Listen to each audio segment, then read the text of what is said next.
오늘 말씀은 사도행전 3장입니다. 예수 그리스도의 이름으로 이라는 주제로 말씀을 전하겠습니다. 그리스도를 주로 영접한 사람들에겐 변화가 나타납니다. 그 증거를 베드로를 비롯한 초대교회 성도들의 모습에서 보게 됩니다. 무엇보다 그들의 마음이 어디에 집중했는가가 강력한 도전이 됩니다. 2장 46절에 초대교회 성도들의 모습 중에 순전한 마음이 등장합니다. 순전함이란 착하고 깨끗하고 순하고 온전함 같아 보입니다. 거기에 더하여 킹 제임스 버전이라는 영어 성경엔 singleness of heart라고 했습니다. 일편단심이라는 뜻입니다. 그렇습니다. 예수 그리스도를 인격적으로 영접하게 되면 그분만을 의지하게 됩니다. 그분만이 진리이고 그분만이 생명이며 그분만이 길임이 믿어지기 때문입니다. 그래서 다른 종교나 다른 것에 마음을 빼앗기지 않게 됩니다. 초대교회 성도들을 비롯하여 모든 시대를 살아가는 진정한 그리스도인들이 그러했습니다. 당연히 우리도 그러해야 할 줄 믿습니다. 성령 강림 이후 모여서 기도했던 사도들은 이제 성전을 향해 나아갑니다.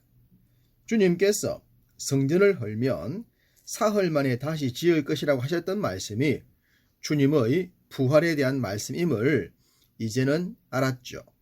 그래서 더 이상 눈에 보이는 화려한 성전의 마음을 빼앗기지 않고 기도하러 갔던 것입니다.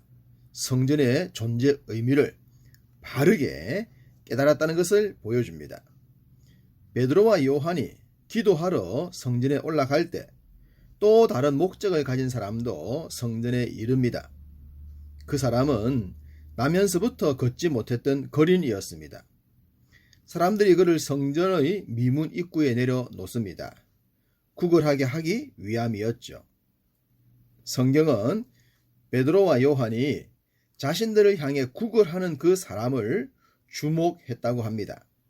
이 말은 베드로와 요한이 사람을 보는 관점이 변했다는 것을 보여줍니다. 변화가 없는 습관적인 행동엔 특별히 주목하는 일들이 없습니다. 가볍게 지나쳐버리죠. 그런데 사도들은 달라졌습니다. 변화의 주체이신 성령님의 내주하심 때문입니다. 거린을 주목하여 보던 베드로와 요한은 평생 한 번도 한 적이 없었던 신기한 말을 합니다. 6절 은과 금은 내게 없거니와 내게 있는 이것을 내게 주노니 나사렛 예수 그리스도의 이름으로 일어나 걸으라고 말입니다. 이 말엔 큰 위험이 담겨져 있었습니다. 만약 말한 것처럼 역사가 일어나지 않는다면 진짜로 미쳤다는 소리를 듣게 될 것이고 자신들 스스로도 크게 낙담할 수 있었기 때문입니다. 그렇지만 그들은 그런 결과나 자신들의 위신에 주저하지 않았습니다. 내주하시는 성령께서 감동을 주시는 대로 순종했을 뿐입니다.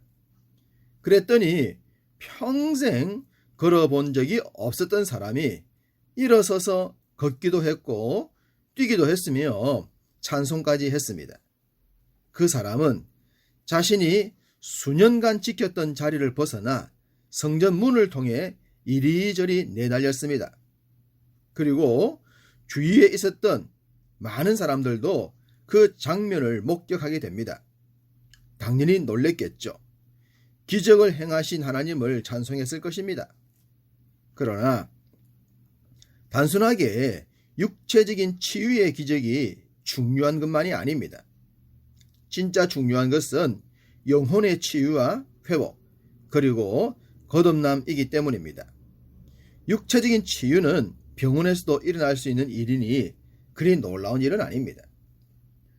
놀라운 일이 자신들의 눈앞에서 일어나자 사람들은 베드로와 요한을 주목했습니다.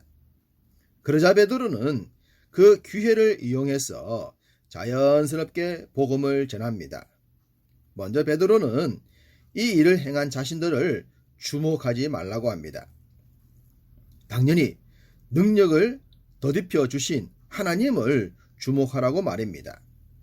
그러면서 그 하나님께서 예수님을 어떻게 하셨는지를 생각하라고 합니다. 하나님은 예수님을 영화롭게 하셨다고 했습니다. 그렇지만 너희들은 하나님께서 영화롭게 하신 예수를 죽인 것이라고 말입니다. 그렇게 죽인 그 예수를 하나님께서 다시 살리셨다고 선포했습니다. 15절 생명의 주를 죽였도다. 그러나 하나님이 죽은 자 가운데서 그를 살리셨으니 우리가 이 일의 증인이라. 너희는 생명의 주를 죽였지만 하나님은 살아나게 하셨고 우리가 그 살아나신 부활의 주 예수 그리스도를 증거하고 있다고 외쳤습니다. 우리를 통해 평생 걸어보지 못했던 자가 걷고 뛰게 된 것도 살아계신 주님께서 우리와 함께 하시기 때문에 나타난 일이라고 말입니다. 사실 베드로를 알고 있었던 사람들은 베드로가 현재 행하고 있는 일들을 납득하기 어려웠을 것입니다. 학문이 많지 않고 찌질하게 스승을 3번이나 배신했던 자였기 때문입니다. 그 어떤 능력이나 이적을 행할 수 있는 사람이 아니었단 말입니다. 그랬던 그가 행하는 능력도 놀랍지만 하는 말은 더 놀라웠습니다. 자신들의 선생이었던 바리새인들과도 비교할 수 없을 정도로 강력한 메시지를 선포하고 있었기 때문입니다. 우리가 살아가는 세상에서도 평상시 알던 사람이 많은 학문을 통해 놀랍게 변한 것을 볼 수 있습니다. 그러나 그러한 학문적, 지식적 변화가 아니라 능력의 변화는 배움을 통해 이루어지지 않습니다. 그것은 사람의 심령을 창조하신 창조주 하나님의 주권입니다. 부활의 주님을 만나야 하며 성령님을 모셔야 합니다. 그럴 때에 진정한 변화가 나타날 것입니다. 베드로는 우리처럼 너희들도 부활의 주님을 믿게 되면 동일하게 놀라운 체험을 하게 될 것이라고 합니다. 19절 그러므로 너희가 회개하고 돌이켜 너희 죄 없이 함을 받으라. 이같이 하면 새롭게 되는 날이 주 앞으로부터 이를 것이요. 새롭게 되는 날은 멀리 있지 않습니다. 예수 그리스도를 인격적으로 영접하게 되는 순간 새로움을 보게 됩니다. 그렇게 되면 자신의 본질적인 존재를 알게 됩니다. 죄인이라는 사실을 말입니다. 당연히 회개할 수밖에 없습니다. 바로 그 순간 그 마음에 새로움이 임하게 됩니다. 베드로와 요한이 사람을 보는 관점이 바뀌었듯 세상을 보는 세계관이 변합니다. 삶의 목적도 달라집니다. 성공의 가치 기준이 당연히 바뀌게 됩니다. 생에 가장 소중하고 중요한 것이 무엇인지를 깨닫게 됩니다. 진정한 행복이 무엇인지를 알아 진짜 행복한 삶을 살 수 있습니다. 베드로는 하나님께서 왜 유대인인 자신들을 먼저 선택하셨는지도 깨달았습니다. 자신들을 먼저 택하여 믿게 하시고 자신들을 통해 또 다른 사람들이 예수를 믿게 하려 하심을 말입니다. 25절 내용입니다. 우리는 언약의 자손이며 믿음의 조상 아브라함을 통해 모든 자들이 믿음의 자손이 되게 하려 하셨다고 말입니다. 구약 성경이 예언했던 내용을 완벽하게 이해했습니다. 그러니 그렇게 담대해질 수 있었던 것입니다. 하나님은 유대인들을 먼저 선택하셔서 복을 주셨습니다. 물론 믿지 않음으로 인해 복을 외면하고 불행을 자초한 자들도 있었지만 말입니다. 베드로를 비롯한 사도들과 초대교회 성도들은 자신들을 향한 하나님의 뜻에 순종했습니다. 그래서 하나님이 예비하신 모든 복을 누릴 수가 있었습니다. 그리고 그 복이 이제는 모든 나라와 족속과 백성들에게 전파되어야 함도 알았습니다.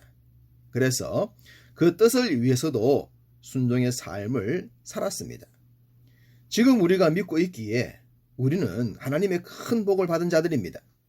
세상이 줄 수 없는 복을 말입니다. 그러니 이 복을 또 다른 사람들이 누리게 해야 하지 않겠습니까? 그 일을 위해 기도합시다. 그리고 삶을 통해 자연스럽게 전달합시다. 그래서 여러분이 받은 복을 여러분 주위에 있는 모든 사람들에게 받을 수 있게 하기를 주님의 이름으로 축복합니다.